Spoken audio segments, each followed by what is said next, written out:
El autor se graduó de oficial de Marina en 1969 y completó sus estudios alcanzando el título de licenciado en sistemas navales. Perfeccionó su formación académica con una licenciatura en Administración de Empresas, una maestría en Seguridad e Higiene Laboral y una especialización en Protección Ambiental. Se desempeñó en la Armada Argentina como oficial de Infantería Marina durante 42 años, alcanzando el grado de capitán de navío, con el cual pasó a retiro efectivo en el año 2008. Ocupó en ese lapso puesto de mando de tropa, de oficial de Estado Mayor y de docentes en institutos navales de formación de oficiales y de suboficiales y de perfeccionamiento de oficiales. Fue comandante de unidad operativa, de unidad logística y de fuerza de la Infantería de Marina. Fue destacado en la ex Yugoslavia como integrante de la Fuerza de Paz de las Naciones Unidas entre marzo del 92 y marzo del 93, siendo condecorado con la medalla por servicio de paz en reconocimientos por su desempeño en AMPROFOR. Señor capitán Echazú, lo escuchamos con mucha atención. Muchas gracias.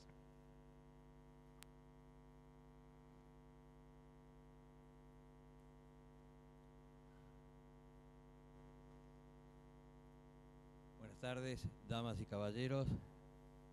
Lo que les voy a pedir durante la exposición es que aquellas inquietudes que surjan y les promuevan a hacer preguntas, tomen nota y las hacemos al final, de manera de no interrumpir la sucesión de exposiciones que vamos a hacer entre las tres personas que me acompañan y yo. Este libro que yo escribí surge de la misión de Naciones Unidas a la que fui comisionado durante un año entre marzo de 1992 y marzo de 1993. Allí fui a un territorio ignoto para la mayoría de la gente, que estaba integrado por 6 naciones, que eran Eslovenia, Croacia, Bosnia-Herzegovina, Serbia, Montenegro y Macedonia, a donde habitaban los eslavos del sur, razón por la cual se le dio la denominación de Yugoslavia. En principio, cuando se constituye esta nación en 1918, después de la Primera Guerra Mundial, se llamó Reino de Yugoslavia. Y luego, en 1945, cambia de denominación por República Federal de Yugoslavia. Lo concreto es que durante 72 años vivieron los yugoslavos juntos, intercalándose, intercambiándose, casándose con distintas personas, serbios con montenegrinos, montenegrinos con bosnios, bosnios con croatas, y tuvieron un único periodo de disidencias y enfrentamientos fratricidas durante el periodo de la ocupación nazi, que fue 1941 a 1945. En ese periodo hubo 3 facciones, básicamente: los pronazis, que eran los ustachas, liderados por Ante Pavelić; los antinazis, que eran nacionalistas y proveían a la restauración del reinado de Pedro II, que estaba exiliado en Londres, y los conducía Draza Mihailović, que era un general de ese ejército real; y la tercera postura, que era la de los partisanos de Josip Broz, conocido luego como Mariscal Tito, quien al término de la Guerra Mundial logra el liderazgo de la región y conforma esta República Federal con un régimen comunista. Tito no vivió hasta 1990, sino murió en 1980. Y en la década del 80 fue cuando se sembró la discordia entre los distintos integrantes, por motivos que van a poder encontrar en la lectura del libro, y que no quiero ahora explayarme, pero sí llevar a su conocimiento que en 1991 comienza a desintegrarse este país. En ese entonces, promovidos e impulsados por las naciones europeas y por Estados Unidos a declarar su independencia, Croacia y Ljubljana, lo hacen el 25 de junio de 1991, fecha en la cual comienza la guerra serbo-croata. Esa guerra serbo-croata encuentra a los serbios dentro del territorio croata y obviamente las acciones militares los llevan a ocupar territorio croata, donde la lucha se desarrolla entre el 25 de junio, que se declara la independencia, y que son declarados a su vez por el gobierno de Belgrado como rebeldes sediciosos, y por el resto de Europa que reconoce esa independencia, desde esa fecha hasta noviembre de 1991, en el cual finaliza una batalla que se desarrolla en Vukovar, que dura 88 días. Una batalla terrible, una batalla atroz, en donde la ciudad quedó completamente destruida, las logísticas se agotaron y a las puertas del invierno las naciones beligerantes decidieron convocar y aceptar la entrada de las fuerzas de Naciones Unidas. A ese momento, los territorios ocupados por los serbios dentro de Croacia son los que están marcados en azul en el mapa.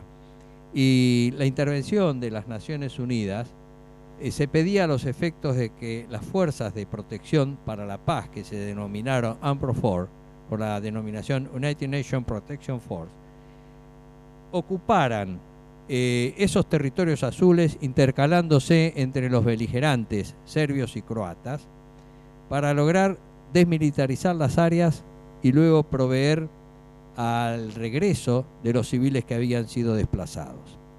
Obviamente que la condición sine qua non era un cese el fuego que se firmó en un principio, pero que no siempre fue respetado, habiendo espacio para los duelos de artillería, habiendo espacio para las incursiones de infantería.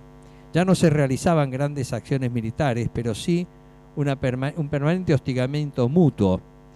Y en el momento en que las Naciones Unidas comienzan a desplegar su personal, que es en marzo de 1992, el cuartel general es instalado en la ciudad de Sarajevo, que se ve ahí en el mapa, sin tener en cuenta que Bosnia-Herzegovina también había sido invitada a declarar su independencia, que había realizado un plebiscito en el mes de febrero y que había ganado el sí, estableciendo como fecha de declaración de la independencia el 6 de abril de 1992.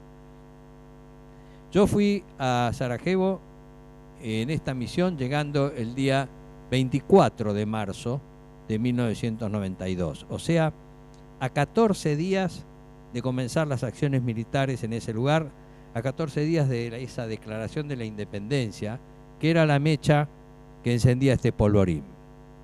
Y en aquel lugar conocí 4 valientes argentinos, 4 oficiales con los cuales compartimos muchas jornadas. Uno de ellos es el señor Jorge Reta, a quien pueden ver acá en la pantalla. Jorge no está presente, ¿no? No, me dijo que iba a venir, pero lamentablemente no ha llegado. Otro de los valientes es Santiago de la Rúa, que sí está presente acá con nosotros y nos acompaña. Él realizó su carrera militar en el ejército. Otro de los valientes era Francisco Ramírez, que no nos acompaña porque está de viaje en este momento fuera del país. Y el último que menciono era Vilamelo, Julio Vilamelo, que también pertenecía al ejército argentino y que se ha radicado en los Estados Unidos, trabajando en estos momentos en las Naciones Unidas justamente en temas vinculados con fuerzas de paz. Con todos ellos compartimos jornadas ásperas y testimonio de su valentía lo doy en ese libro que ustedes van a poder leer a lo largo de los distintos capítulos, donde obviamente aparecen nombrados varias veces. Y no aparecen nombrados en el momento que jugamos un partidito de fútbol. Aparecen en el momento en el cual realmente yo veía esa valentía que también me impulsaba a mí a acompañarlos. Para darle un enfoque profesional a esto que estamos hablando, yo le voy a ceder la palabra a el capitán Jorge Sainz, un amigo y camarada que ustedes conocen, que tiene una trayectoria profesional conocida y de prestigio dentro de la Infantería de Marina, y que nos va a dar entonces un aporte enfocando los aspectos profesionales que están contenidos en este libro.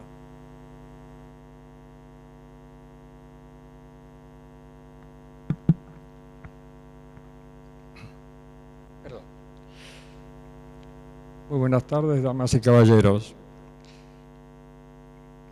Hace unos minutos me encontré con la esposa del capitán Echazú, nuestro autor y actor, de alguna manera, de la guerra en los Balcanes, porque había una leyenda que decía que en las comunicaciones telefónicas que hacía con su esposa desde su oficina, porque tiene una línea directa que podía hablar al extranjero,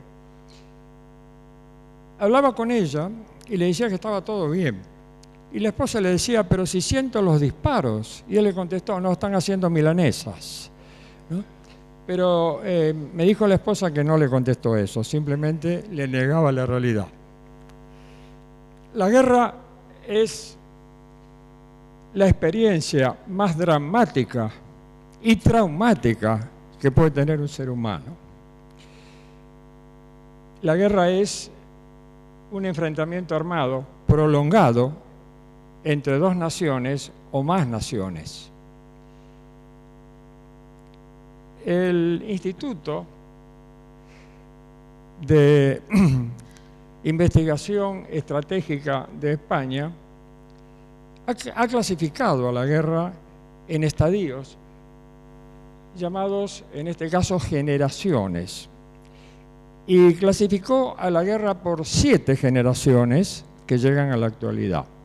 Estas son la primera generación, que comenzó en el siglo XIV. En ese siglo llegó a Europa, o se creó en Europa, el primer cañón, las armas de fuego. Exactamente en 1308, en el sitio de Algeciras por parte de Fernando II contra los árabes, naturalmente. Allí comenzaron a armarse establemente, en forma estable, los diversos ejércitos que crecieron en magnitud hasta llegar a la época napoleónica, en que eran decenas de miles, centenares de miles de soldados que combatían entre sí. Esto abarca esa época napoleónica y además abarca las guerras de la independencia hispanoamericanas. Finaliza esa primera generación en el siglo XX. La segunda generación fue la Gran Guerra del 14-18, donde ya había materiales más modernos, una precaria aviación, aeroplanos de 2 alas, como conocemos, la aparición de la ametralladora, intereses imperiales remanentes todavía y la búsqueda de recursos. Esa guerra causó muchas víctimas, como sabemos, y cuando llegamos a la tercera generación ya hablamos de la Segunda Guerra Mundial, que se caracterizó por empleo de todos los medios, inclusive armas nucleares, que sobre todo era ideológica, porque las democracias occidentales, que incluía alemana por cierto, pero estaban los nazis o los fachos en Italia, y también el marxismo-leninismo de la Unión Soviética, que luego se transformó en la Guerra Fría. Esa es la tercera generación. La cuarta generación, la guerra transversal. Transversal significa una potencia relativamente mucho más importante que el otro contendiente.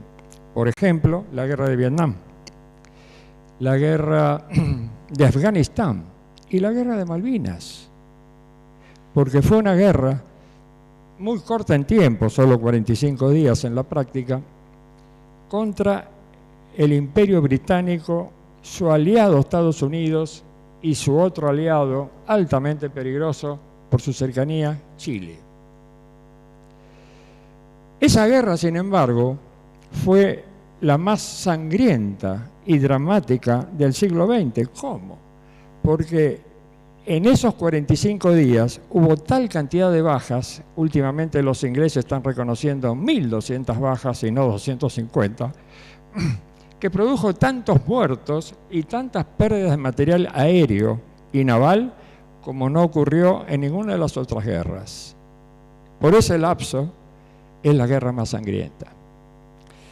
Hay ahí una fractura cuando llegamos a las guerras de cuarta generación, porque cambió completamente el paradigma. Ya el objetivo no iba a ser el territorio ni sus habitantes. El objetivo iba a ser el cerebro. La manipulación del cerebro de un país víctima de una guerra que no conoce, en este caso de quinta generación, donde se retrocedían en la educación.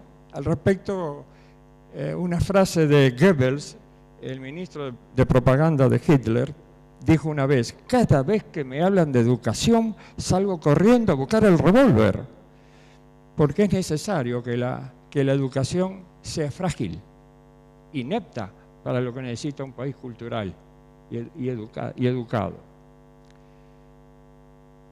La sexta generación es la relacionada con la pérdida de valores morales, de ética, la corrupción, la ausencia de banderas, de patriotismo. Eso suena muy familiar a los argentinos. ¿Y cuál es el origen? ¿Cuál es el enemigo? El enemigo es el Foro de San Pablo, fundado por Fidel Castro en 1990, cuyo cofundador fue nada menos que Lula da Silva, hoy detenido por corrupción. Y también participó y participa de ese foro que regula la actividad en este sentido para achatar en Sudamérica a los países todavía democráticos.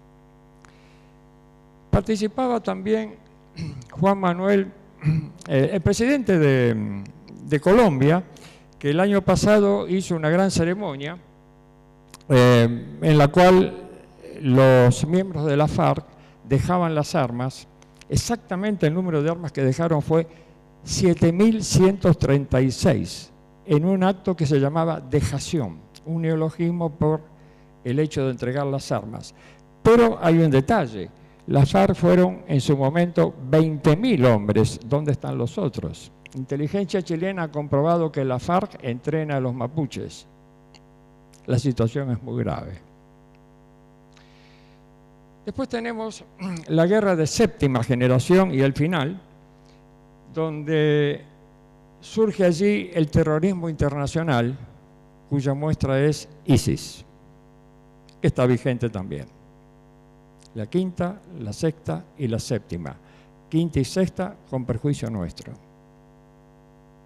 Así se explican muchas cosas.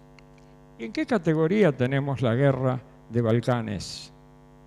En ninguna. Fue una guerra civil, donde el objetivo no era ocupar territorios, destruir al ejército enemigo, no. El objetivo era matar a la población en lo que llamaban limpiezas étnicas, porque ahí participaron serbios, croatas, musulmanes, en un momento determinado montenegrinos y todos los que mencionó el señor capitán Echazú recién. Eran todos contra todos.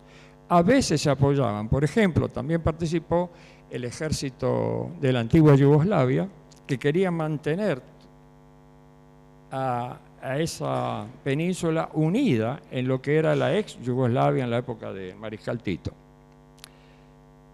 De modo que no tenemos calificación para esa masacre que fue la guerra de los Balcanes. El 15 de febrero se firmó un armisticio entre serbios y croatas, 15 de febrero de 1992, que permitió el ingreso, por pedido de ellos mismos, aunque había ciertos grupos que se oponían, el ingreso de UNPROFOR, la Fuerza de Paz de las Naciones Unidas, que llegaron previo cese de fuego, porque ellos no participan de la guerra, sino controlan que se mantenga la paz.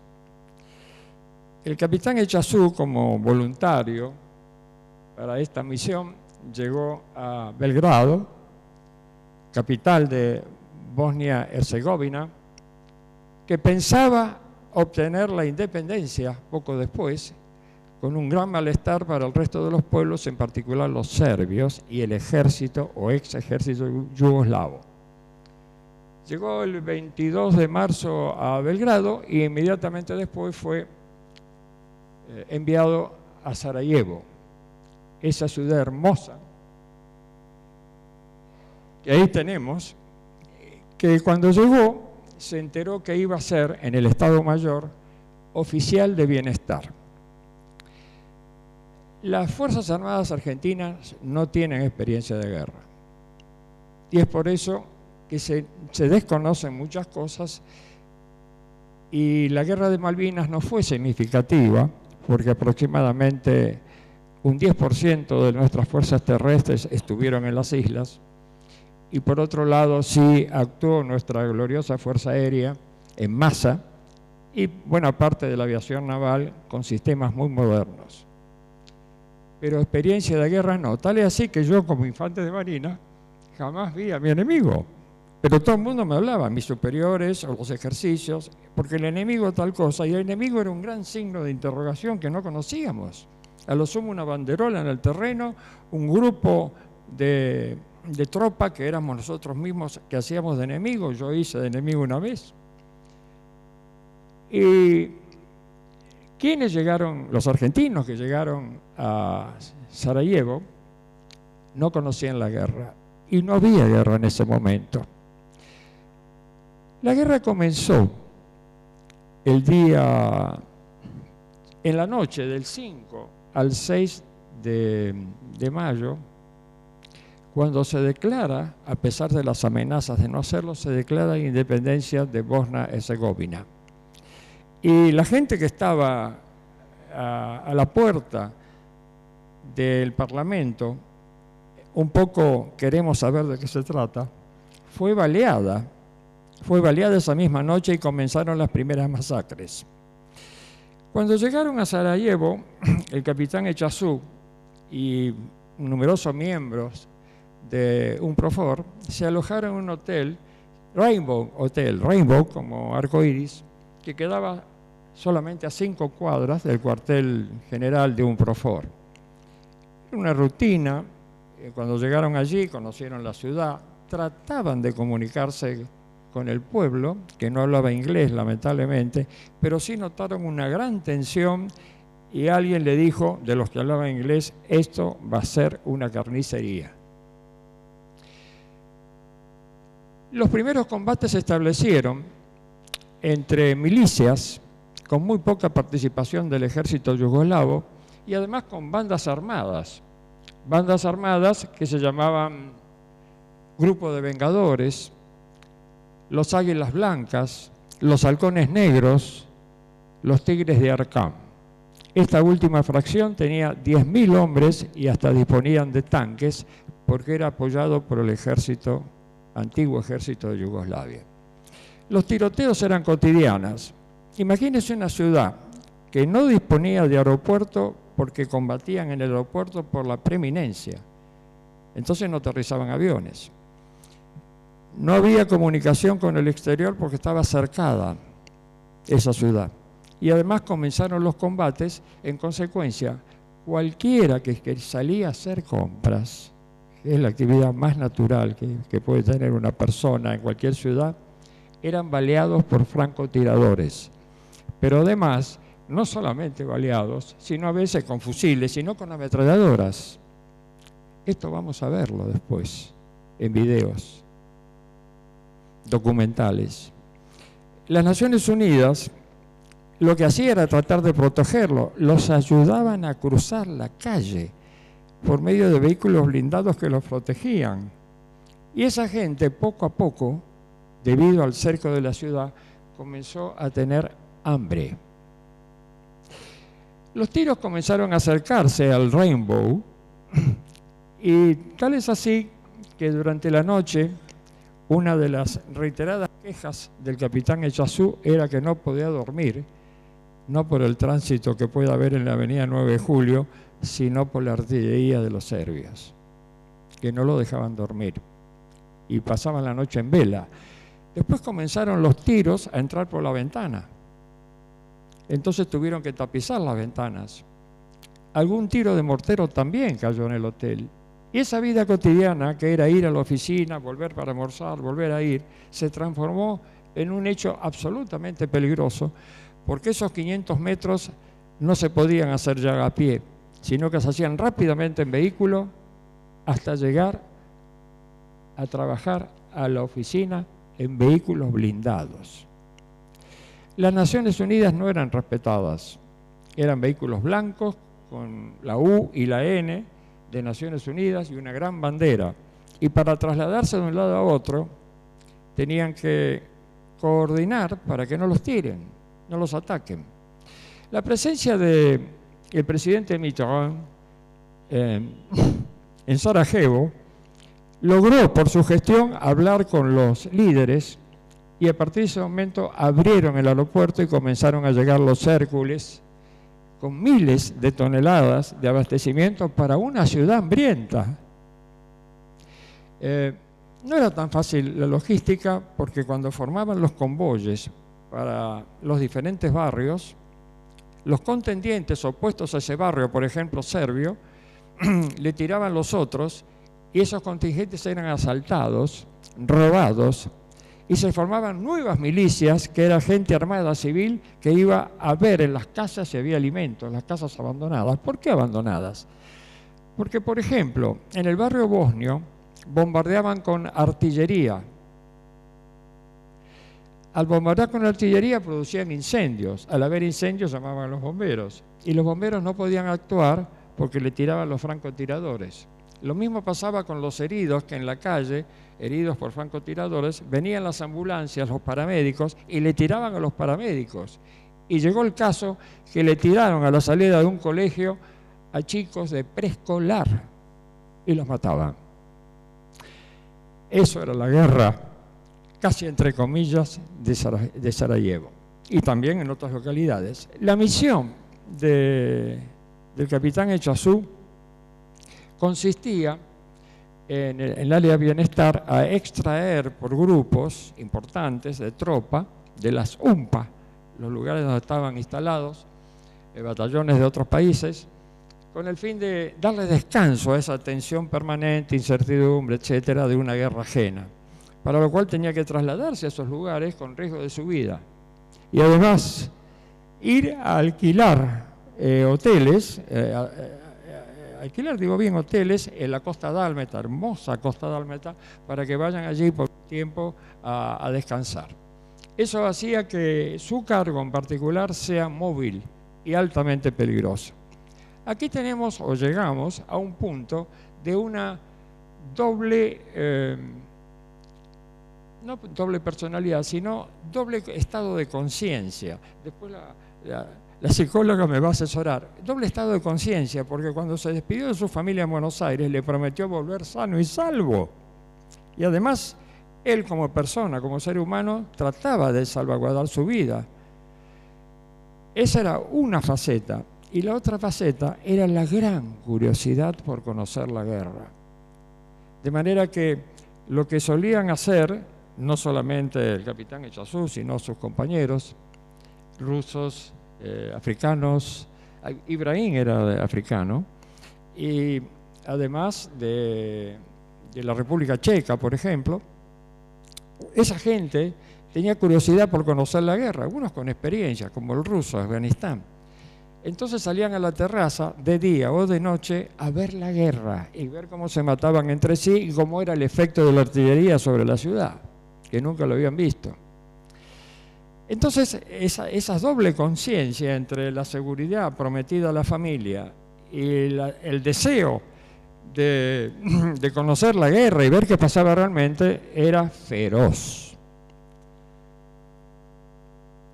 Las Naciones Unidas, para proteger a la población, llegó a instalar contenedores que colocaba uno detrás de otro para que la gente pudiese circular y se metían en los contenedores para no ser baleados.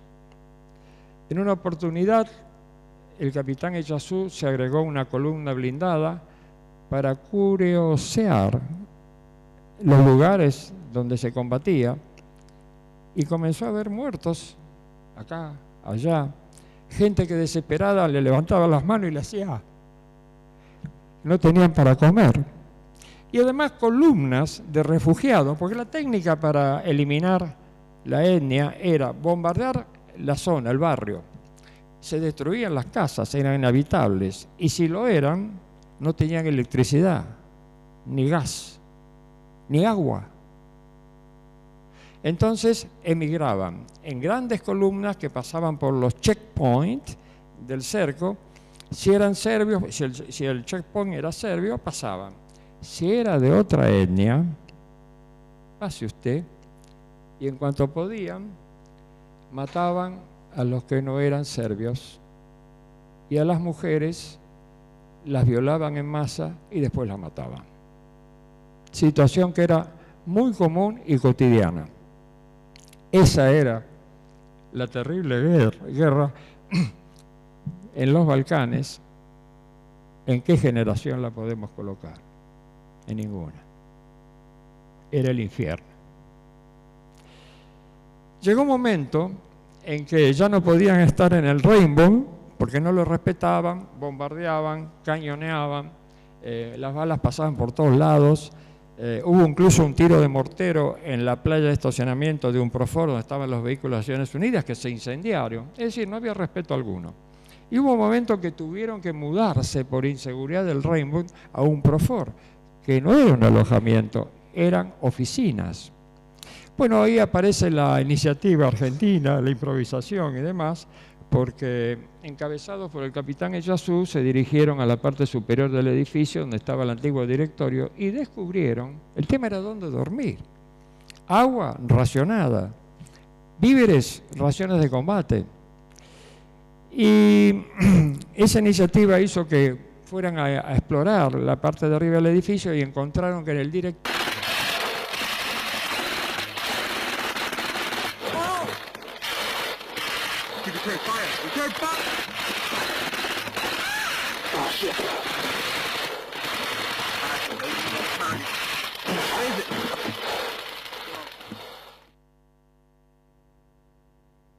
Espectáculos como esos teníamos todas las noches y a veces solíamos ir a la terraza o del Rainbow o del cuartel general desde donde los observábamos.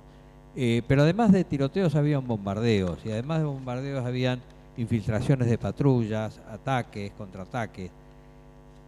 Y lo más peligroso, habían francotiradores. Como bien dijo el capitán Sáenz, los francotiradores estaban en todos lados y eran los que inmovilizaban a la población, generando una zozobra permanente porque no se sabía en qué edificios estaban.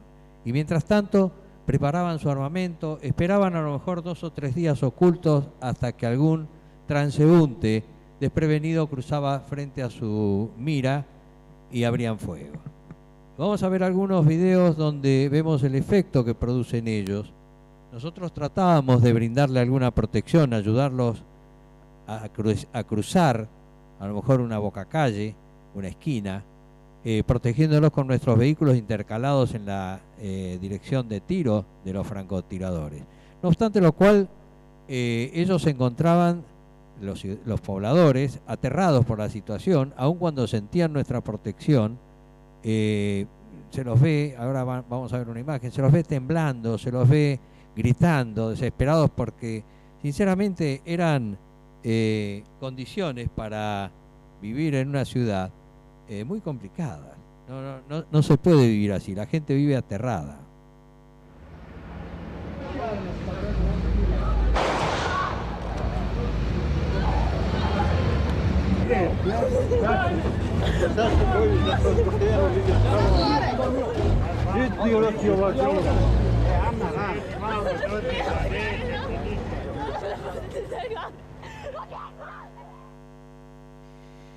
Peor aún si en las circunstancias no había protección de Naciones Unidas e igualmente cruzaban alguna calle y el francotirador actuaba sorpresivamente.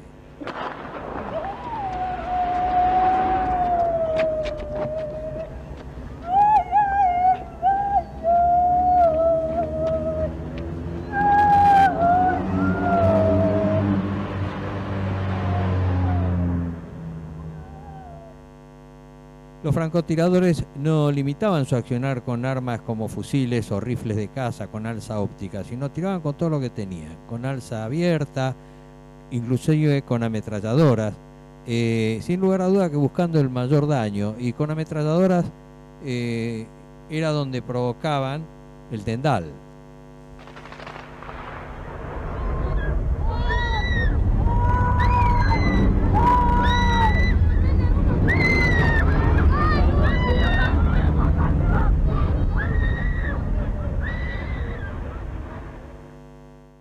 Nosotros mismos éramos blancos de sus disparos, y más de un miembro de Naciones Unidas fue atacado, y en lo personal yo 2 veces sufrí ataques de francotiradores que obviamente no tuvieron resultado de provocarme daño, pero sí una situación muy fea y enojosa. Vamos a ver en este video a un miembro de Naciones Unidas que es atacado por un francotirador.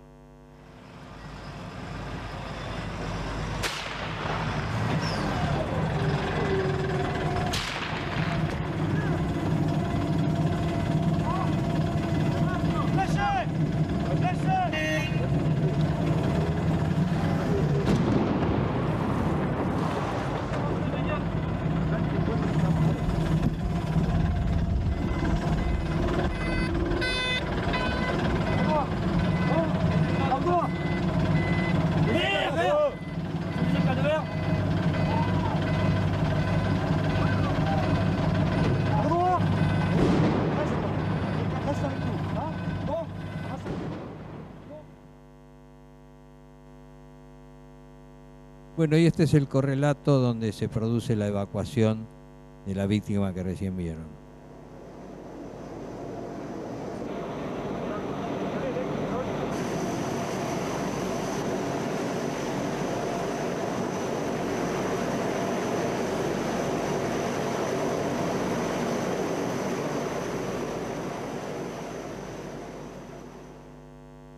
Obviamente que todo esto estaba presente en nuestro quehacer cotidiano y siempre procurábamos buscar de protegernos, además de proteger a la población como pudiéramos. De lo que dijo recién el capitán Sainz, yo encontré un video curioso hecho por algún periodista o alguien que tomó las palabras de uno de esos 4 valientes que le mencioné, que yo conocí justamente cuando estuvimos allá en Sarajevo. Así que lo vamos a escuchar, no con la voz de ese valiente al que refiero, sino con la voz del periodista que toma sus palabras. La gente iba al trabajo y caminaba libremente por las calles. Los cafés, los restaurantes y los comercios florecían. El aeropuerto aún estaba en funcionamiento. No sabíamos lo que iba a pasar pocos días después. Miles de proyectiles hacían impacto en la ciudad prácticamente cada noche durante 3 años y medio. Nuestro edificio fue bombardeado 6 veces en 2 meses. Recuerdo haber pensado que iba a morir. Un proyectil de mortero cruzó a 15 metros de mi oficina. Primero se escuchó como un zumbido, luego como un trueno. Algunas personas resultaron heridas dentro del edificio. 2 niños resultaron muertos en la calle y su madre, que había perdido ambas piernas, trataba de ponerse de pie. Para proseguir con la exposición, vamos a ver, vamos a dar participación al doctor Yal, que me acompaña. Él es un abogado penalista que tiene una importante experiencia en el foro y que nos va a dar el aporte enfocando los aspectos del Estado de Derecho que se pierden en un escenario bélico y que él los pudo ver a medida que fue leyendo el libro.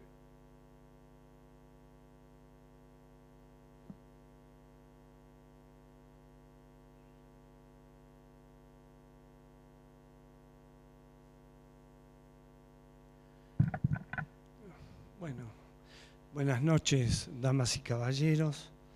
Es un honor estar acompañando a mi viejo compañero de la Escuela Naval Militar en este momento y tratar de llevar un poco de alguna idea sobre lo que resulta del aspecto del derecho en la guerra.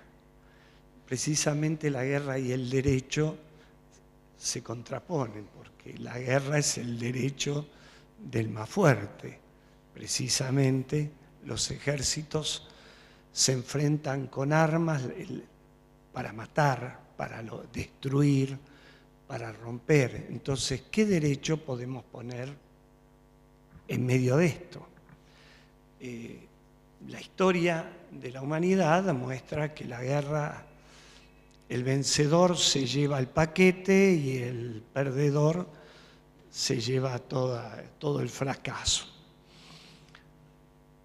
A medida que nos vamos civilizando un poco, la historia nos lleva a tratar de poner un poco de orden. El primer atisbo de orden que tenemos, que es la Declaración de los Derechos del Hombre y del Ciudadano de los franceses y la Declaración de Derechos de los ingleses, era simplemente ponerle derechos al ciudadano frente a su propio Estado. Pero curiosamente, recién se empezó a hablar de poner derechos en una guerra, frente a la contingencia entre Estados. Se empezó a hablar recién después de la batalla de Solferino, en el Piamonte, donde los austrohúngaros pierden frente a las tropas de Napoleón III y de los piamonteses.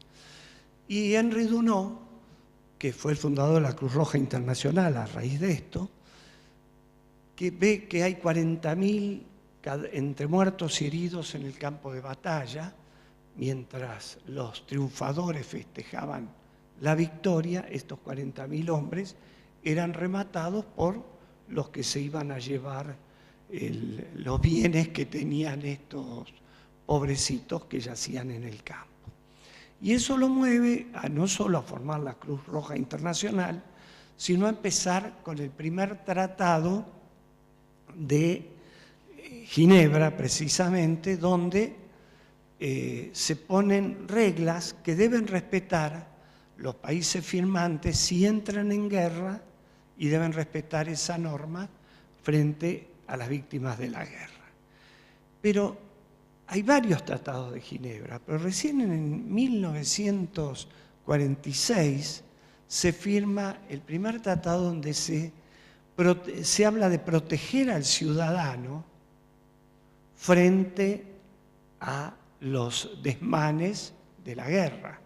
Porque recordemos que un ejército que va, pues uno ve románticamente las guerras napoleónicas, por ejemplo, que recién citaba el capitán Sainz, pero ese ejército que uno ve a lo mejor en las películas, desplegándose, engalanado con sus uniformes y demás, de ida va dejando un tendal, y no contemos el tendal que deja de vuelta, como por ejemplo el tendal de Solferino.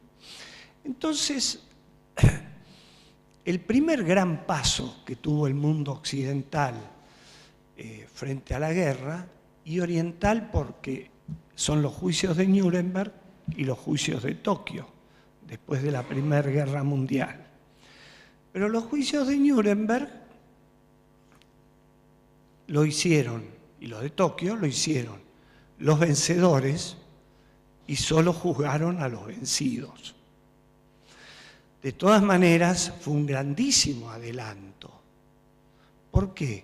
Porque el vencido no fue juzgado sumariamente, no fue o directamente perdonado. Recordemos que después de Nuremberg, no solo la cúpula nazi, sino los mismos Himmler, Speer,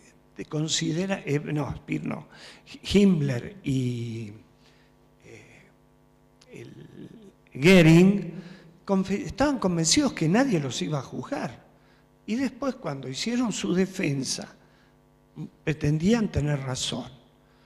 De todas maneras, en ese juicio se le dio derecho a una relativa defensa, se dio derecho a aportar pruebas, se dio muchas ventajas que no existieron hasta ese momento, tanto en el juzgamiento de los vencidos, en cualquier otra guerra.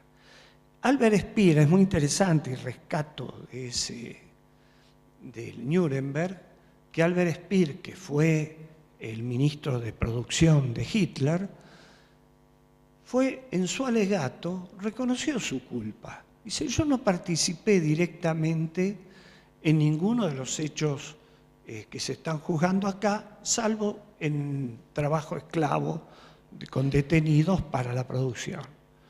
Pero yo formaba parte del entorno de Hitler. Yo sabía desde un principio, desde antes de la guerra, lo que él pensaba, lo que él hacía. Y yo soy responsable, pues yo no hice nada para frenarlo. Y si hubiésemos ganado la guerra, yo era, sin duda, uno de los que se repartían la porción de la victoria que me tocaba. Entonces asumo mi responsabilidad, algo único y valiente. En esta guerra, donde la crueldad de los campos de concentración y cosas espantosas que conocemos que sucedieron con el nazismo, sucedieron en una población mucho más chica, en este territorio, donde se hacía una limpieza étnica, envidiada quizá por Hitler. Uno ve los campos de concentración de los que había, donde reducían, masacraban a los del otro bando para lograr una limpieza étnica, y era terrible. Acá las Naciones Unidas da un paso muy importante en la civilización, y que es que forman, ya en el año 93, se forma el Tribunal para juzgar los crímenes de guerra de la ex Yugoslavia. Y ese tribunal que va a abarcar los crímenes desde 1992 hasta que termine la guerra.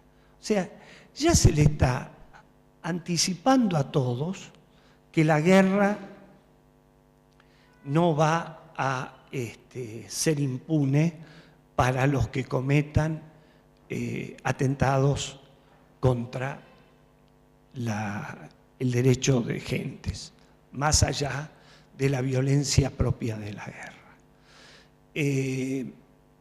Entonces, en ese momento ya se les está avisando cuáles son las reglas a las que se van a tener que atener los vencedores y los vencidos de esta guerra. Es curioso que tanto Croacia como Bosnia-Herzegovina, como Eslovenia, firman en 1992, adhieren apenas los nombra, proclaman su independencia, los tratados de Ginebra, de respeto a la vida y a las reglas de la relativa convivencia que puede tener una guerra. ¿Por qué lo hacían? ¿Porque eran buenos? No, para lograr hipócritamente mostrarle a las naciones del mundo que ellos eran buenos. Pero así como vamos a ver en el libro de Eduardo aquí presente, un montón de circunstancias donde se pactaba un acuerdo momentáneo. ¿Para qué? Para conservar un territorio, para recoger heridos, para ultimar prisioneros, y no porque querían negociar. De esa forma también firmaron los tratados. Los tratados le volvieron en contra, porque al crearse el tribunal para la ex Yugoslavia, hubo una cantidad muy apreciable de personas que fueron condenadas. Después que terminó la guerra se cumplió. Tardó mucho, pero se cumplió lo que mandaba la creación de la guerra. Pero de esta forma se fue lo que logramos, que se vaya humanizando. Si uno mira los 161 personas procesadas en el... Perdón, yo cuando recién dije 611, eran los de Nuremberg, juzgados en el Palacio de Justicia de Nuremberg. Acá el Tribunal de La Haya procesó a 161 personas. Si uno mira las condenas de esas 161 personas, muchos los condenó, muchísimos murieron durante el proceso y muchos fueron absueltos y muchos fueron derivados a los tribunales locales. Si uno se fija, no llegan a una docena las condenas de más de 25 años, de más de 30 años. Hay creo que 3 a prisión perpetua y algunos a 30, otros, pero que son realmente a los grandes líderes de esto. Pero hay muchas condenas que son relativamente bajas si uno se pone a mirar los delitos por los que se lo acusa. Por ejemplo, acá estoy con la lista, el primer ministro de la República Serbia de Krajina, participación en por participar y promover la limpieza étnica, 13 años de prisión.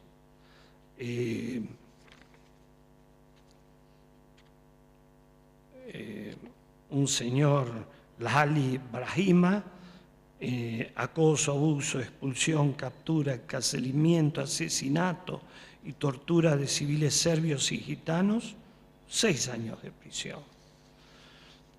Otros, muchos promedio a 18 años.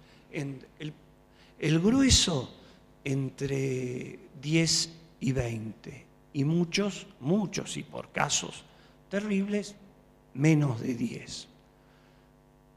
Bueno, a mí me contó una vez, tuve la oportunidad de ser bastante amigo, Carmen Argibay, que fue precisamente una de las juezas del Tribunal de La Haya, decía, claro, lo que pasa es que nosotros juzgamos con las garantías que tiene un ladrón de bancos argentino. Entonces, le damos un montón de garantías que ellos no le daban a sus víctimas. Bueno, está bien, está mal, será motivo de discusión.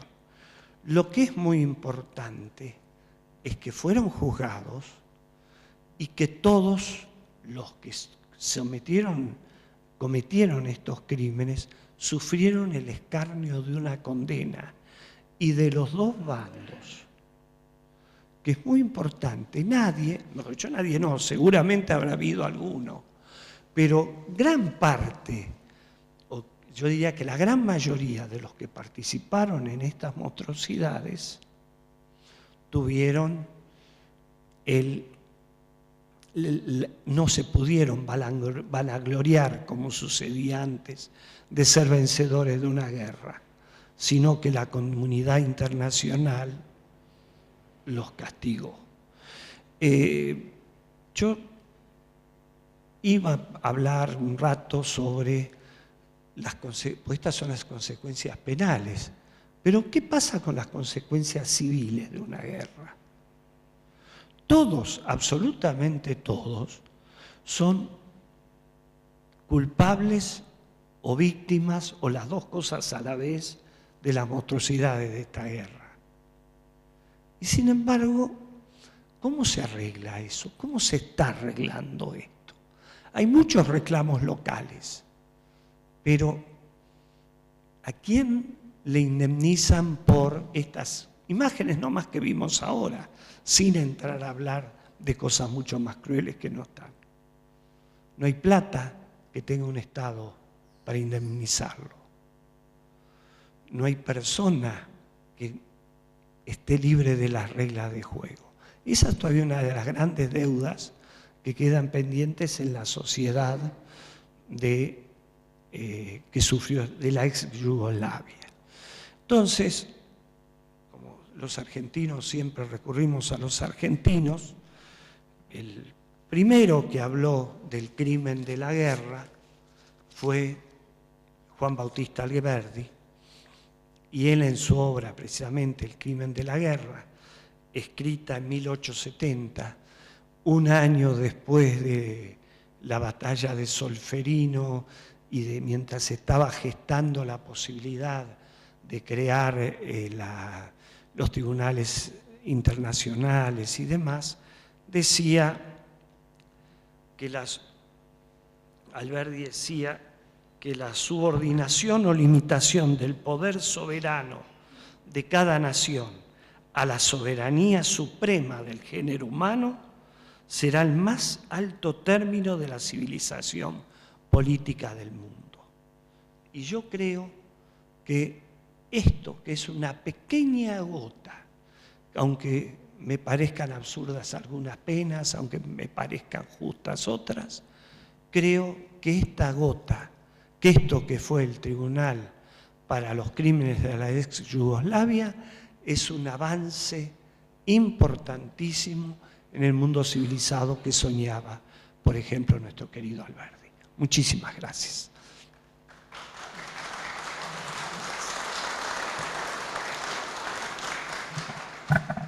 Vamos a continuar con el aporte de la psicóloga Alicia Antonia Crosa, que me acompaña, y que tiene también una vasta trayectoria como psicóloga clínica, es profesora universitaria en psicología, psicoanalista en actividad y escritora. Como ella se ha especializado en la violencia, vamos a escuchar de su parte el aporte enfocando aspectos psicoanalíticos de la violencia que están contenidas en los relatos de los episodios que están relatados en este libro.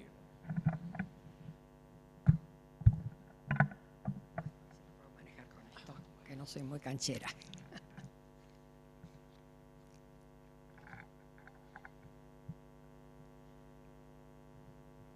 Muy bien, buenas noches, señoras y señores. Muy agradecidos por la presencia de ustedes y por el interés que están manifestando por este evento que me trajo a acompañar a un gran y muy querido amigo como es Eduardo Chazú. Y voy a tratar de ilustrarlo desde el punto de vista de mi quehacer respecto de esto que nos ha convocado en el día de hoy.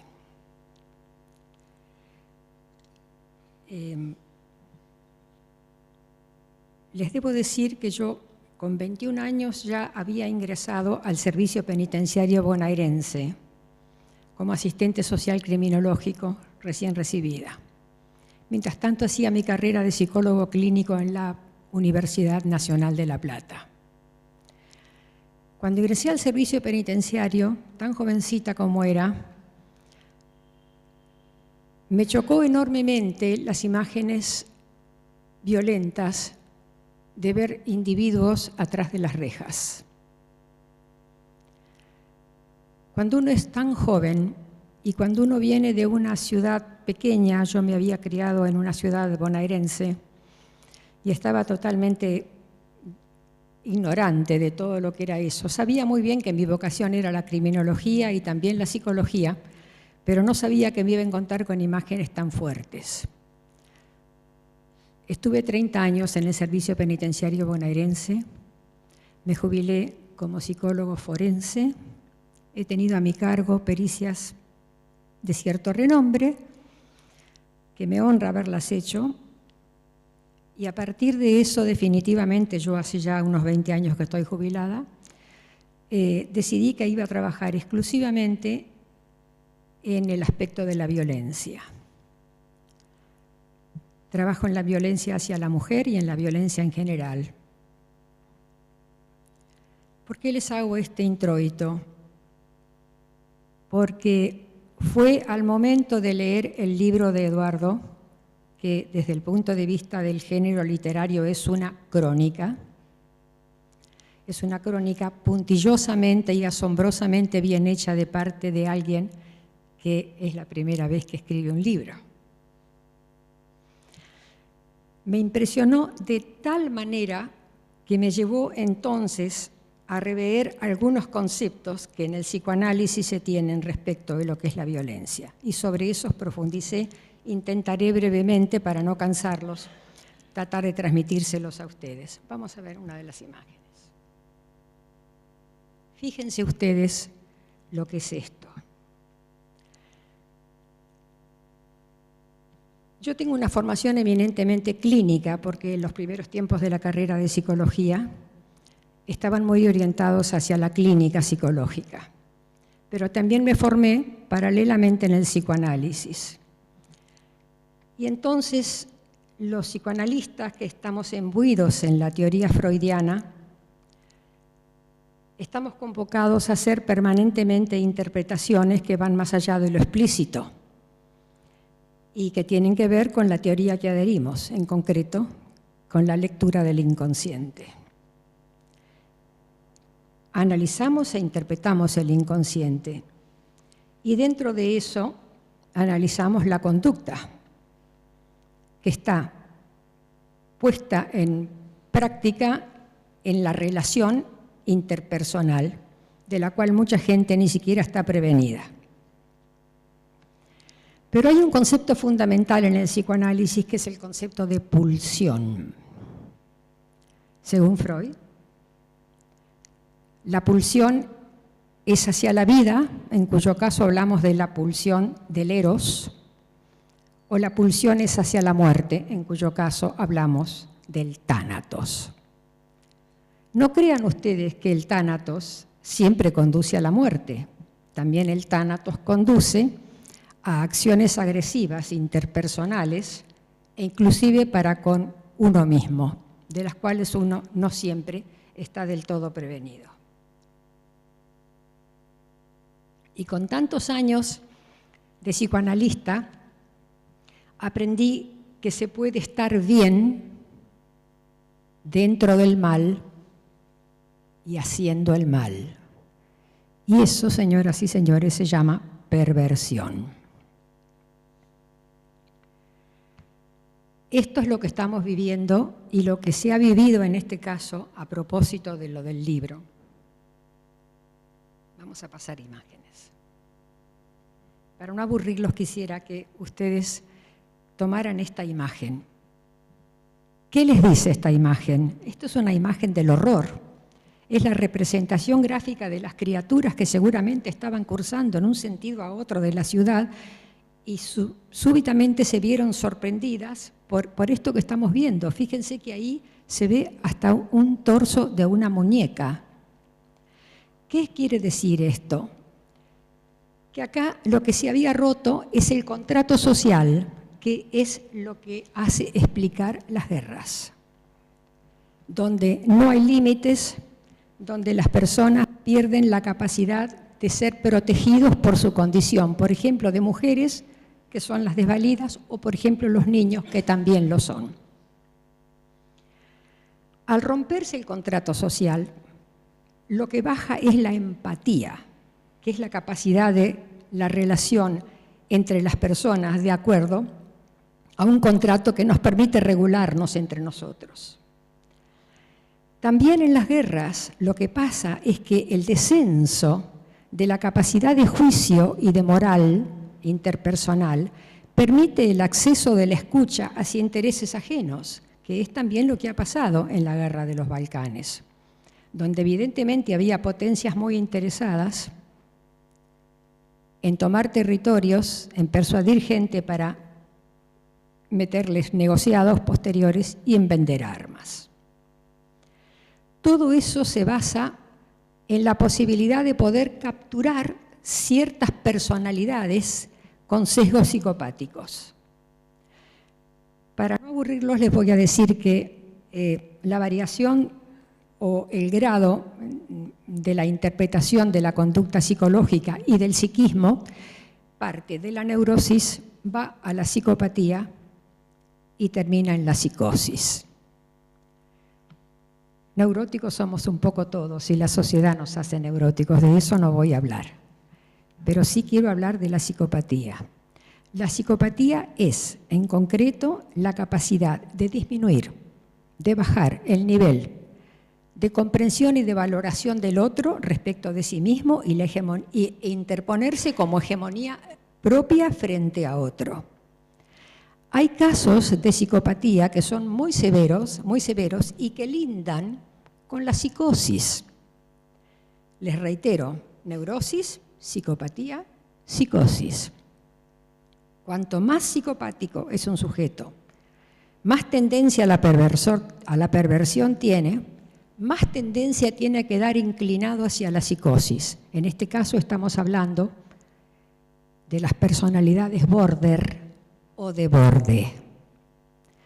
En la mayoría de las guerras, los responsables más directos son personalidades border, porque son aquellas personas que están mucho más alejadas de la capacidad valorativa, del afecto, y tienen falta fundamental de prejuicios, donde privilegian sus intereses porque, anulado el yo del otro, lo único que interesa es que su propio yo se interponga y llevan adelante campañas, llevan adelante objetivos y metas destinados a su propia realización.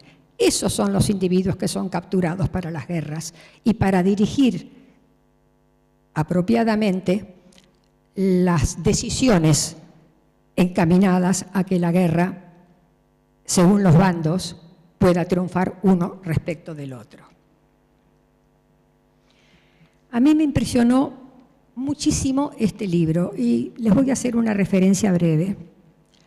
En el año 2007, yo soy muy afecta a viajar y por lo general mi destino de vacaciones anual es Europa. En el año 2007 yo había visitado, creo que por cuarta o quinta vez, la zona del Adriático de la cual es oriunda mi madre, fue oriunda mi madre. Mi madre nació en Ancona y vino a la Argentina en la época de la inmigración, traída como todo el mundo a la América. Estando en Ancona, se me ocurrió ir un poco más arriba y fui a Trieste. Y estando en Trieste, 2 o 3 días en un hotel de Trieste, me pongo a conversar con el conserje y entonces, conversando con él, me doy cuenta que estaba muy cerca de conocer Eslovenia, por ejemplo. Yo no conocía esa zona era como una zona vedada, justamente porque nos había quedado a todos muy impregnados el tema de que eran zonas difíciles, hostiles por el tema de la guerra que habían vivido. Entonces me alquilé un auto en Trieste y pasé a Eslovenia. Estaba viajando sola en esa oportunidad, cosa que lo suelo hacer bastante a menudo. Y con la ventaja de que, gracias a Dios, hablo inglés, me pude comunicar fácilmente y darme cuenta del enorme cambio que había entre un territorio y otro, apenas separado por el mar Adriático. De ahí me metí en Croacia y me alojé esa noche en Opatia, que está pegado a Rijeka, que es la parte norte.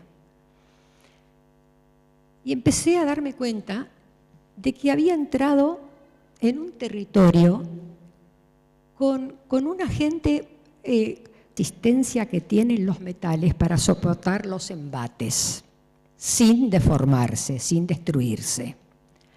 Este concepto, vamos a ver otras imágenes, este concepto se aplica, o sea, me di cuenta que se aplicaba a toda esa gente que había vivido escenas como estas, de una perversión suprema, de estar besando, por ejemplo, como se ve a este individuo que está besando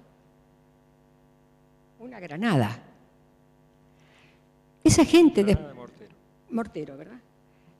Después de haber visto esto, esa gente, para seguir viviendo, tiene que ser necesariamente resiliente, tiene que bajar el nivel de dolor, tiene que descender el umbral del dolor, justamente para poder seguir viviendo y construirse, atados como estaban a ese territorio y atados a la desgracia que les había tocado vivir, sin posibilidades de poder contar con la enormidad de muertos que dentro de su misma familia, que eran piezas fundamentales, padre, madre, mayores, ¿no es cierto?, con una población que había quedado joven por lo general y desvalida. Esta resiliencia les ha permitido a esta gente poder reponerse, y eso fue lo que yo noté, que eran resilientes, que eran silenciosos, que no les interesaba comunicarse, porque en el fondo lo que tenían era la necesidad de no mostrarse, porque les daba vergüenza. A esta gente les daba vergüenza haber vivido lo que vivieron, porque lo que vivieron fue una guerra étnica, siendo ellos pertenecientes a un mismo territorio. Me quiero referir particularmente, vamos a pasar a otra imagen. Fíjense lo que es esto. ¿Cómo se puede levantar una estructura psicológica después de haber vivido esto, de haberse quedado sin casa, como muy bien se ha dicho, teniendo que cobijarse de cualquier manera? Pasemos a otras imágenes.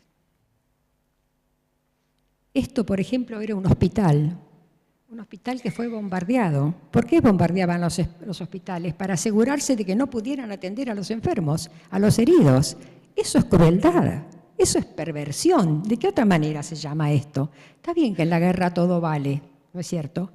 Pero ¿qué estructura psicológica puede soportar el todo vale como para llegar a una cosa así? Y acá me quiero detener particularmente. Recién les dijimos de que los niños y las mujeres se refugiaban como podían, porque claro, siempre las mujeres y los niños son los más débiles. Porque además lo que buscaban las mujeres era protegerse de las violaciones masivas.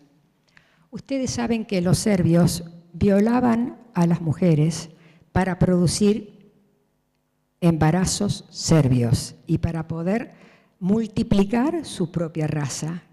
¡Qué brutalidad sin nombre! Una brutalidad verdaderamente innominada. Al respecto de eso, quiero decirles algo que tiene que ver con el cuentito que les hice de mi viaje. Yo me di cuenta que la gente que tenía entre 18 y 20 años era una gente particularmente, unos adolescentes o unos jóvenes muy extraños, además de la incapacidad para comunicarse y de esa reconcentración en sí mismo que tenían, eran refractarios al contacto y a la charla y a la comunicación. Ahora, a partir del libro de Eduardo, me puse a revisar algunos conceptos fundamentales que hay de la puericultura al servicio de la psicología y viceversa. Y les quiero hablar de lo que se llama el estrago materno. En el psicoanálisis y en la psicología clínica, el estrago materno está considerado como ese conjunto de síntomas y de signos conductales que se relacionan entre el feto, entre la mujer gestante y entre el niño recién nacido, ni les digo en los primeros periodos de la vida de ese ser. Imagínense ustedes cómo una mujer que había sido abusada enormidades de veces destinadas a asegurarse de que hubiese quedado en condición de gestante, que no sabe quién es definitivamente el padre de ese hijo que lleva en su vientre, que además está condenada y obligada a llevarlo a punto de que nazca. El día que nace, ¿ustedes me quieren explicar de qué manera se puede lograr una comunicación certera, adecuada, apropiada entre ese hijo y esa madre, que no sabe quién es el padre y que además ha sido obligada a gestar un hijo que no deseó, en condiciones horribles? Yo trabajo mucho en el tema de violaciones y les puedo asegurar que el tema de la violación es algo de lo que ninguna mujer regresa absolutamente al punto cero. Es uno de los episodios más violentos, es uno de los episodios más denigrantes y más destructivos del psiquismo de la mujer, ni les digo de los niños, ¿no? A la luz de todo lo que estamos viendo. Por eso que yo me manifiesto a favor del aborto en el caso de las violaciones, absolutamente. Y creo que tenemos que tratar en lo posible de ser menos hipócritas y más sinceros y ponernos a la altura de una mujer que está siendo condenada a llevar entre su vientre algo que no desea absolutamente para nada. El rechazo materno se llama enfermedad puerperal.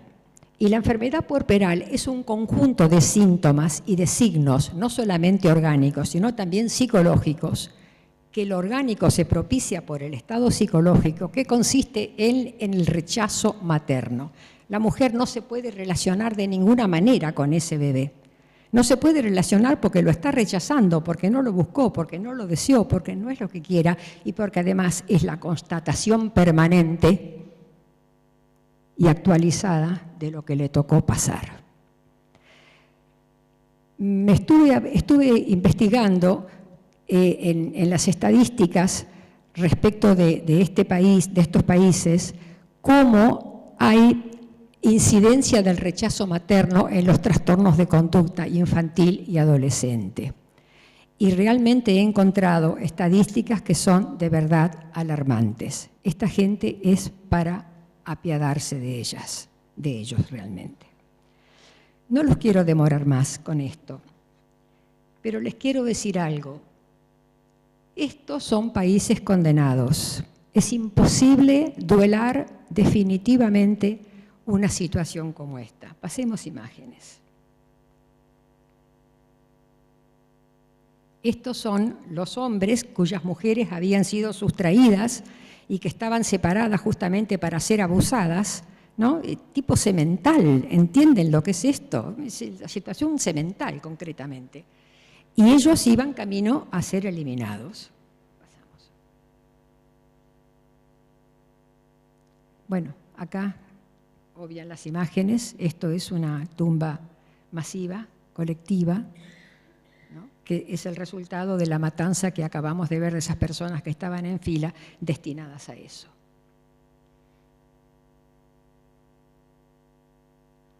Esto es algo patético. Este es un individuo que dice, ¿dónde está Dios? O no sé qué estará diciendo. No sé qué estará diciendo. Brevemente les voy a explicar con respecto a esto algo que se llama la enfermedad frontal. No los quiero demorar demasiado, no quiero ser muy latosa, pero les voy a explicar brevemente algo. En los casos extremos en donde se han hecho lobotomías, se encuentra que los individuos que han estado en situaciones de guerra, en situaciones muy cruentas, tienen un lóbulo frontal con ciertos signos de patología. Ustedes saben que el lóbulo frontal es el lóbulo que regula la sociabilidad, que regula la conducta, regula el orden afectivo. Es algo fundamental en la regulación y también la sexualidad y la pulsión sexual y también la memoria. Es un órgano fundamental, el lóbulo frontal, al servicio del ordenamiento de la conducta. Por eso cuando hay un caso extremo, terrible, ustedes habrán visto que uno hace así, ¿no? Justamente lleva la mano hacia la frente, que es el lugar de ubicación del lóbulo frontal, porque el lóbulo frontal es el que centraliza absolutamente toda la capacidad de darse cuenta, el darse cuenta de lo que está pasando, de poderlo juzgar y poderlo remitir a un equilibrio calibrado dentro de los juicios de valor. Seguramente ese hombre estaría diciendo eso, ¿no? Acá tenemos otra imagen terrible, donde encontramos gente decapitada, mujeres, y fíjense que la primera de ellas está embarazada. O sea que no consiguió zafar de los francotiradores, ¿no? La guerra es sin normas, no hay normas en la guerra. Acá está la gente huyendo. Fíjense que hay un predominio de mujeres y de niños que están desesperadamente buscando treparse a un tren para poder huir, para poder defenderse. Hay que hacer conciencia de lo que esta gente ha vivido.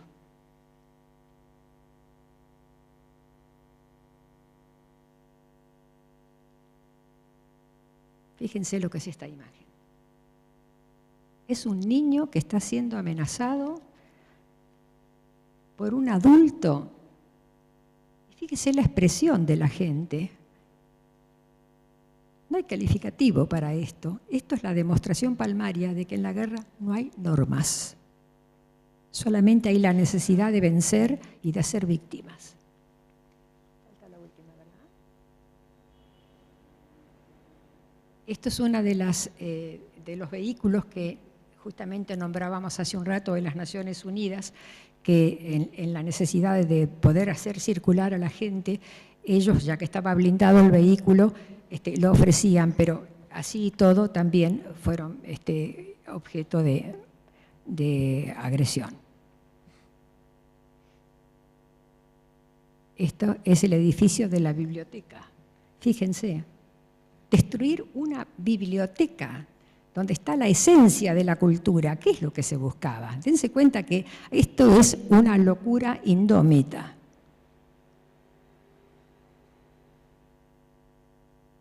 Miren el estado de destrucción de la biblioteca, que ha sido reconstruida por las Naciones Unidas, ¿verdad? Por la UNESCO, sí.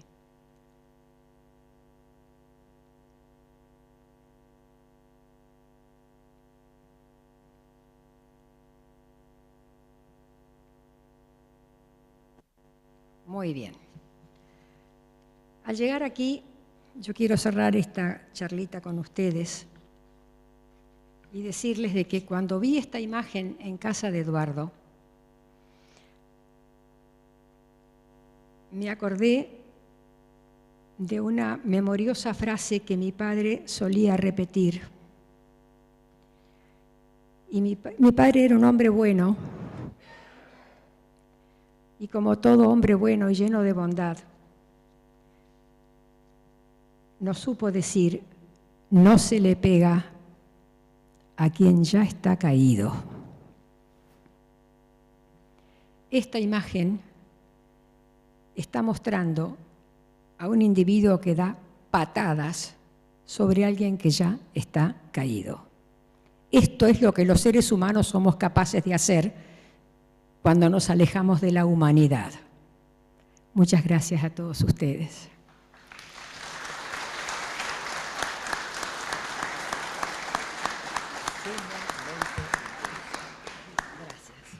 Cuando yo fui a Yugoslavia, salí de Buenos Aires en marzo de 1992, dejé acá en nuestro país a mis seres queridos.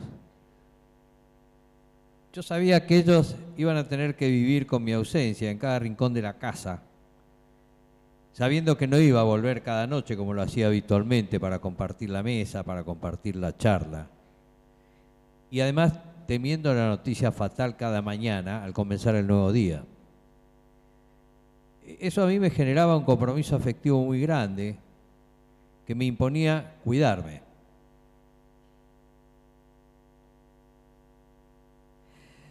¿Por qué? Porque pensaba en ellos y necesitaba asegurar que tenía que volver. Yo quería estar con ellos. Y entonces, pensando en ellos, fue que escribí mis memorias, porque de alguna manera quería que supieran qué era lo que había vivido en aquel infierno.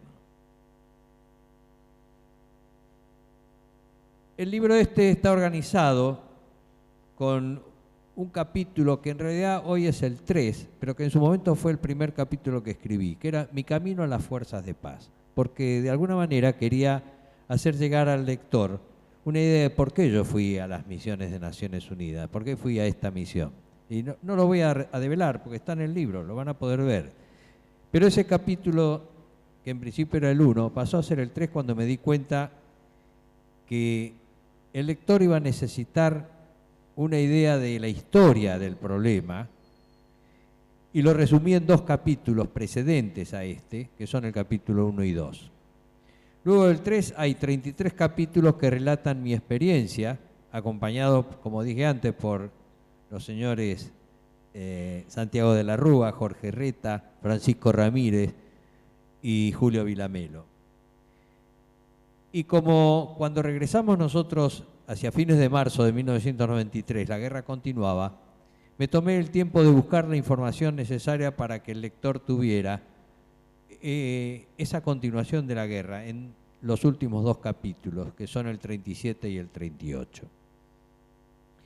Luego de ello, escribí un epílogo, obviamente, porque de alguna manera quería hacer un balance profesional de lo que viví durante ese largo año.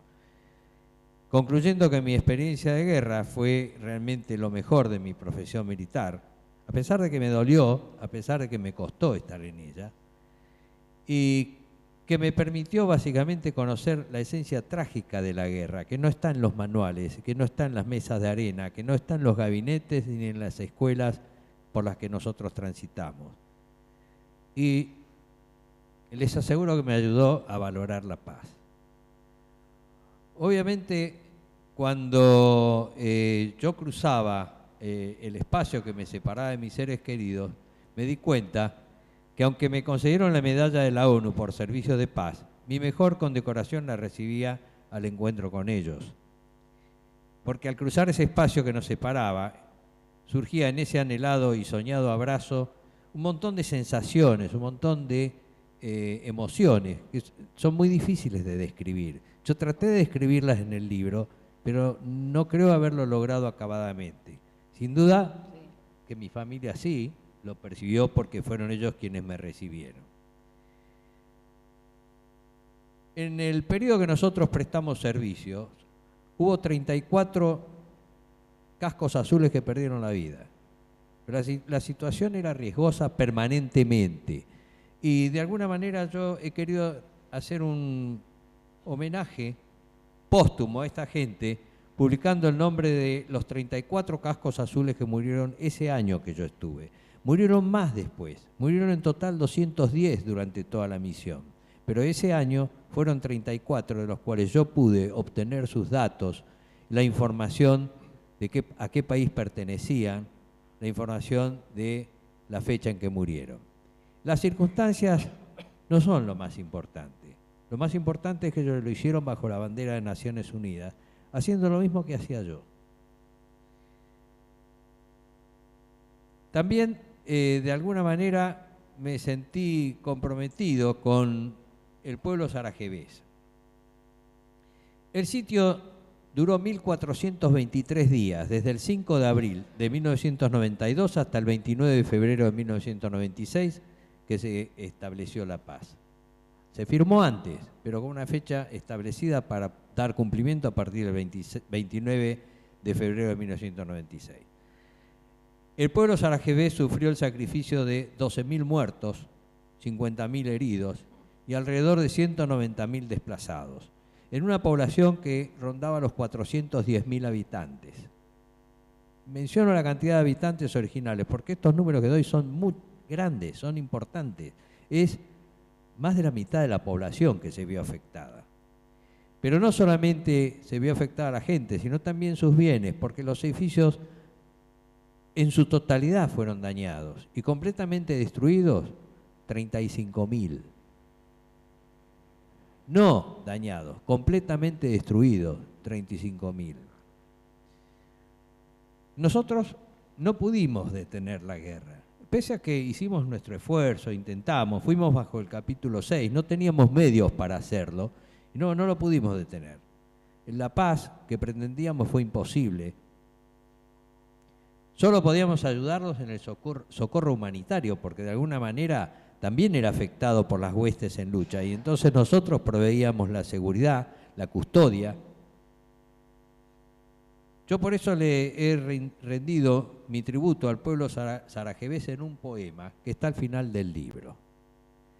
Y ahora les voy a pedir que me acompañen con 4 minutos de silencio, viendo este video donde vamos a ver de alguna manera lo que sufrió esa gente.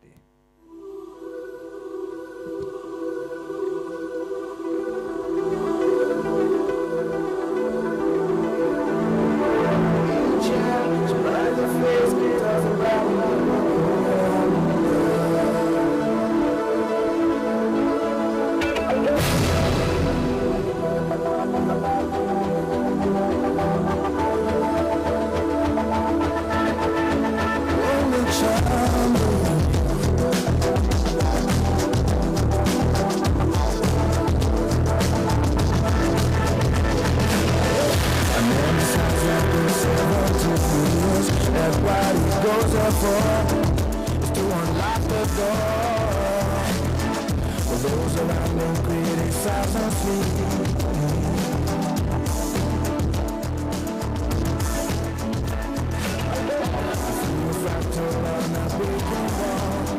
I see you, my friend, and touch your face again. Miracles will happen as we dream.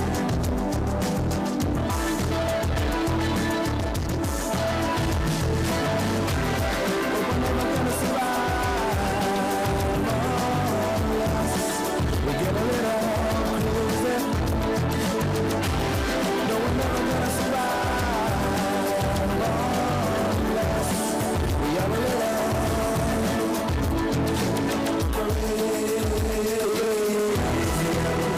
Walking through my head.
Bueno, les agradezco su atención y vamos a aprovechar la presencia para compartir un vino de honor dada la ocasión.